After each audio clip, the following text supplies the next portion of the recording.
Ford Model T. The history of the Model T.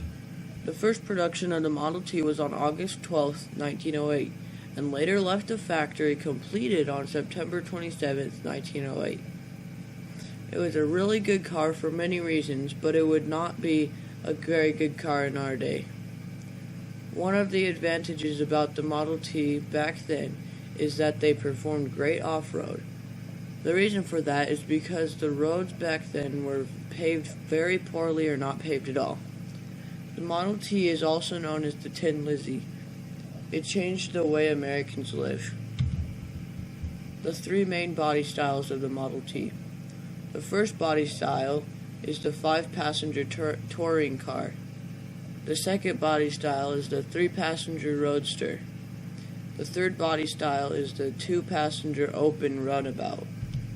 The creator of the Model T was Henry Ford. He was born July 30th, 1863, and died April 7th, 1947. This is how the brand Ford got its name. Ford is one of the biggest car companies in the world today. He is the person that created the assembly line and mass production. Why was the Model T so important? It is one of the most important cars in history because it was one of the first cars to be sold for very little money. That meant that more people could afford it, unlike the other cars from the day. It was also very family friendly, making it easy for people to travel from place to place. Before people could afford a car, they used trains, bicycle carriages, and wagons. How many Model Ts were made? Ford made 15 million Model Ts. That was a lot of cars back then. They were only sold for $850 in 1908. Later they became less than $300 in 1925. New cars versus the Model T. Differences. First, there used to be a reverse pedal.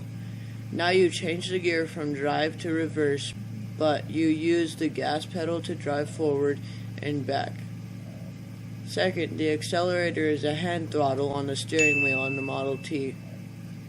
Third, there is no heater or cooler and the enclosure is not sealed very good.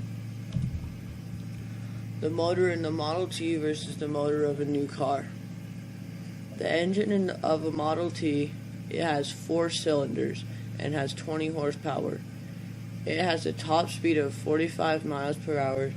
It would get about 13 to 21 miles per gallon of gasoline and weighed 1,200 pounds. The engine of a car, today you can get a 12-cylinder and you can get a car with 949 horsepower and a top speed of 270 miles per hour. But the lightest car is 1,800 pounds. How has the Ford company grown? Ford owns Lincoln now. Some say Lincoln is the luxury of Ford. They also own a small stake of Mazda, meaning they only own a small part of it. This is a video I found on how they build Model Ts. Back in Detroit, Henry Ford wondered how he could bring the price of the Model T down to where everybody could buy it. He figured that the more cars he made and sold, the cheaper he could sell each one. And he went to work on this idea. In those days, each car was built from the frame up on stationary wooden horses. There was a different crew for each car, and the same crew stayed on the car until it was finished. That meant duplication of effort and a lot of time wasted. So they tried moving the men from car to car. Each man had a special job to do, and as soon as he finished it, he moved on to the next car and did the same thing there. That was better, but it still took 12 and a half hours to assemble each Model T. Henry Ford watched it for a while, then he had an inspiration. Instead of moving the men past the cars, why not move the cars past the men? So on one hot August morning, they tried it that way. A husky young fella put a rope over his shoulder, and Henry Ford called, "Let's go."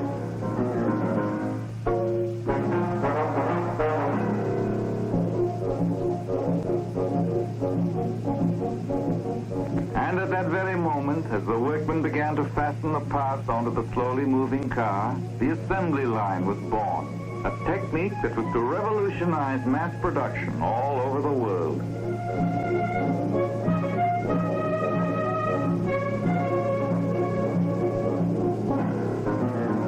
Once they found that the idea would work, they began to improve it, refine it. They rolled a chassis down a single line of track, pushing it from crew to crew. And the more expert they became at this new method, the faster the cars came off the assembly line, and the price of the Model T began to drop.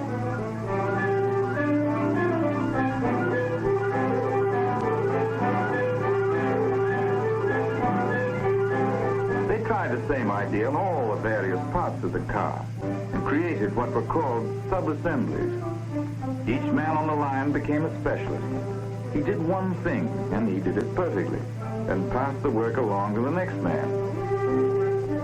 Minute by minute, production was winning the battle against wasted time and wasted effort.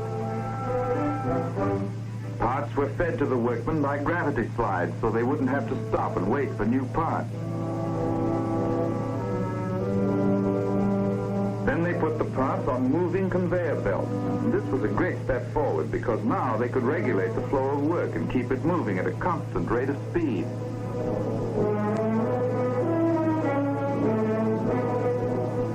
And the conveyor belts grew longer and more complex as they moved the work from place to place in the huge shops. They became fantastic masterpieces of planning and engineering. But the battle against wasted time and wasted effort was being won.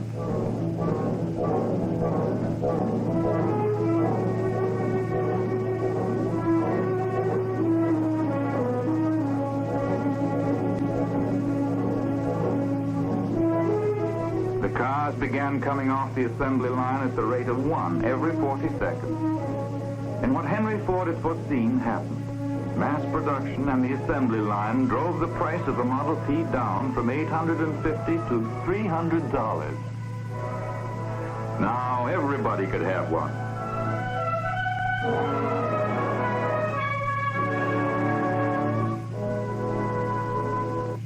Okay.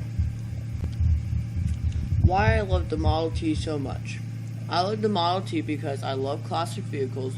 One of my favorite classic old cars is the Ford Model T. In my opinion, they just look really nice. Some models have white walls, which are tires with white sides, or they have wooden rims. It just looks cool. My art piece.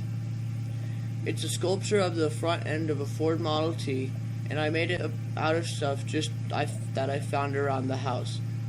And if you look closely, then I made the headlights work on it with glow sticks. There's my bibliography.